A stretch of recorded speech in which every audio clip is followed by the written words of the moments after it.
Comscore नुसार आता isakal.com आहे देशातील नंबर 1 ची मराठी न्यूज वेबसाईट। प्रत्येक अपडेटसाठी isakal.com ला नक्की भेट द्या।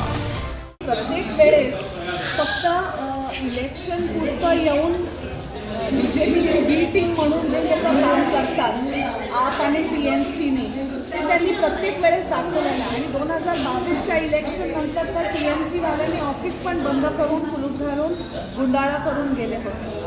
आपचे MLA एक निवडून आलेले आहेत आणि त्यांचे अध्यक्ष नाही ते विविध स्टेटमेंट्स दिल्ली इलेक्शनपासून काँग्रेस पार्टीवरती देत आहेत। त्यामुळे मला त्यांना सांगायची इच्छा होते की तुम्ही तुमचं पहिलं घर सांभाळा ना। दिल्लीला त्यांनी चॅलेंज केलं होतं आणि राहुल गांधीवरती कमेंट केला होता, त्याच हिशोबाने मी तेव्हा पण त्यांना उत्तर दिलं होतं। आणि आज महिला काँग्रेसचं पदग्रहण असताना त्याच प्लॅटफॉर्मचा उपयोग करून त्यांना आव्हान केलेलं आहे की दिल्लीला तुम्ही चॅलेंज केलं होतं, तुमची काय गत झालेली आहे ते दिल्ली लोकांनी दाखवून दिलेली। हीच गत जर आपची इथे करायची असेल तर तुम्ही मोस्ट वेलकम आहात त्याच्यासाठी। मॅडम, मला एक प्रश्न विचारता होता। तुम्ही म्हटलं ना आपविषयी, पण अतिशय गोव्यामध्ये होती गेल्या आठवड्यात, तिनं म्हटलं होतं की काँग्रेसचे हे करून काही फायदा नाही, कारण 80% लोक त्यांचे सोडून जातात। निवडून आल्यानंतर निवडलेले आमदार 80% हे 2 खेपेस घडलं, 2017मध्ये आणि 2022मध्ये निवडलेले आमदार 80%। याच्यावर काय सांगा? आमदार निवडलेले निवडून आणलेले तर आमचे जात आहेत, पण त्यांचे आमदारच निवडून आले नाहीत ना दिल्लीमध्ये, त्याच्याबद्दल त्या अतिशय मॅडम काय बोलणार आहेत? ॲटलिस्ट जनमत आमच्या बरोबर आहे हे ते बघा ना। आप बरोबर जनमत सुद्धा नाही आहे, आपची आमदारं सुद्धा दिल्लीमध्ये निवडून आलेली नाही आहेत। तर त्यांनी गोवा काँग्रेसमध्ये काय चाललेलं आहे आणि गोव्याच्या लोकांचा जो आशीर्वाद काँग्रेस पार्टीसाठी सदैव राहिलेला आहे त्याच्याबद्दल अतिशय मॅडमने तर बोलूच नाही। दिल्लीविषयी बोलला तर तुम्ही 15 वर्ष दिल्लीमध्ये होता, पण 3 खेपेस तुम्ही you are not been able to open that. Agreed, 15 वर्ष पण शीला दीक्षितचं सरकारने काय करून दाखवलेलं ते आहे आणि 10 वर्षामध्ये आपच्या सरकारने काय करून दाखवलेलं, म्हणून आता जनतेने त्यांना पण घरी जायला सांगितलं होतं। त्यामुळे आता ऑर्गनायझेशन बिल्डिंग, त्यामुळेच मी आज महिला काँग्रेसच्या कार्यक्रमात ऑर्गनायझेशन बिल्डिंगसाठी ह्याच्यासाठीच बोलले की संघटना घट्ट केली तर निश्चितच जो लोकांचा जनमत आहे काँग्रेससाठी तो मतदानमध्ये कन्वर्ट करायला उपयोगात। पण मॅडम, जेव्हा तुम्ही दिल्लीचं पॉलिटिक्स बघता तेव्हा दिल्लीच्या पॉलिटिक्समध्ये काँग्रेस कुठेतरी कमी आहे, तेव्हा तुम्ही तिथं जाऊन वोट स्प्लिट केलं असं तुम्हाला वाटत नाही? नाही, कमी नाही आहे। 15 वर्ष शेवटी शीला दीक्षितचं सरकार होतं हे तुम्ही डिनाय नाही करू शकत।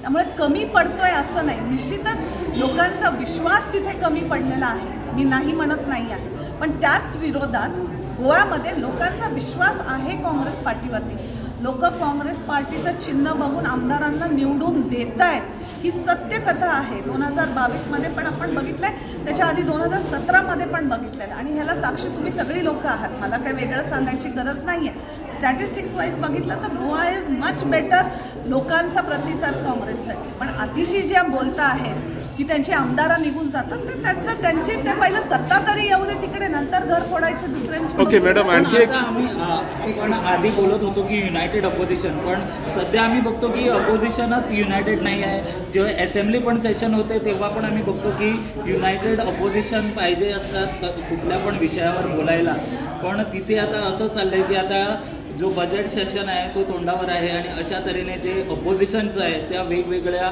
गोष्टी करतायत आपापल्यावरच, म्हणजे सत्ताधारी पक्षावर सोडून आपापल्यावर अपोजिशनचं चाललं। असं नाही झालंय, त्याचं काय झालेलं आहे, प्रत्येक ऑपोजिशनच्या MLAला आता LOPच्या ॲक्च्युली ऑपोजिशनचं जेव्हा एक लीडर ऑफ ऑपोजिशन ठरलेला आहे युरी अलोमोची, ते आणि त्यांची जेव्हा CLP मीटिंग्स होते ऑपोजिशन्सच्या सगळ्या लीडर्सची म्हणून, plus Congress legislative party meeting जेव्हा होते, ते एक अजेंडा ठरवतात आणि त्या अजेंडाप्रमाणे जर इतर जुडलेले ऑपोजिशन लीडर्स त्याला मानत नसतील तर मग कोण चुकते हे त्यांनी सुधारवलं पाहिजे का आम्ही त्यांना सुधारवायचं काम केलं पाहिजे पुढे इथनं, ते आता लक्षात मॅडम आणखी एक प्रश्न आहे। वेन्झी जो आम आदमी पक्षाचा आमदार आहे त्याने मागच्या वीकमध्ये एक विधान केलं होतं की गोव्यात आतिशी येऊ दे नाहीतर अंजली येऊ दे, त्यांचं जे विधान आहे ते असणारच, पण आम्ही गोव्यात एकत्र राहणार असं त्यांचं म्हणणं होतं, त्याच्यावर तुमचं काय म्हणणं आहे?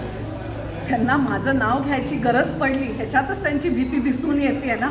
अंजली येते काँग्रेस पक्षाच्या बांधणीसाठी, मग त्यांना काय टोचते? तुम्ही तुमच्या पक्षाची बांधणी करा ना. मी परत एकदा तुमच्या मीडिया माध्यमातून हेच सांगू इच्छिते, मी काँग्रेस पक्ष संघटना घट्ट करायला इथे आलेले. त्याच्यापासून कोणाला जर भीती वाटत असेल तर त्यांचा प्रश्न आहे. त्याच्यापासून त्यांनी त्यांच्या संघटनेसाठी काय काम केलं पाहिजे ते त्यांचा प्रश्न आहे. मला शेवटी 2027ची इलेक्शन कशी जिंकायची काँग्रेस पक्षासाठी हे मी ठरवणार आहे, माझं हायकमांड ठरवणार आहे. आणि त्या माध्यमातून आम्ही संघटना मजबूत करायला मी वेगळ्या वेगळ्या कॉन्स्टिट्युएन्सीजमध्ये आता फिरती आहे आणि ते चालूच राहणार आहे. माझा प्रश्न होता, don't you regret madam that your MLAs have been getting elected and leaving the party? Twice it has happened. So don't you regret for that? No, regret is a different story, sir. Obviously, if anyone leaves the house, there is going a death. People are happening. losing faith, no? No, a death happening is obviously a very sad situation. So, people elected MLAs of the Congress party going to other parties, leaving the Congress is a death for our party, and their death died for us. So, once a person has died, we not cry. We cry only for 2-3 days, maximum 13 days. पिंडदान करून संपली विषय. Madam We have to go ahead and move on. Madam एक last प्रश्न आहे. मागच्या आठवड्यात तुमचा आमदार एल्टन ह्याने एक CM स्टेजवर होता तेव्हा एक विधान केलं होतं की मागच्या वेळी म्हणजे जेव्हा जे लोक गेले भाजपमध्ये गेले, जे आमदार भाजपमध्ये गेले तेव्हा त्यांचं जमलं नाही, यावेळी बघूया असं काहीतरी त्यांचं स्टेटमेंट केलं होतं. अल्टनचं स्टेटमेंट होतं. अल्टनजीने त्यांच्या पर्सनल ह्याच्यातनं काय स्टेटमेंट केलं मी बघितलं नाही आहे ते, पण तसं काही केलं असेल तर ती पार्टी लाईन स्टेटमेंट नाही होऊ शकते. Party line statement is very clear. पण त्याच्यावर ॲक्शन होणार नाही. त्यांनी काय स्टेटमेंट केलंय मला बघू दे. मी आता तुमच्याकडनंच ऐकते असं काहीतरी बोललंय म्हणून. ओके, प्रो BJP तो स्टेटमेंट आला होता म्हणून त्यांच्यावर I have to see the statement, I have to see the video आणि मग त्याच्यावरती काय बघतं ते बघतो. ओके. थँक्यू.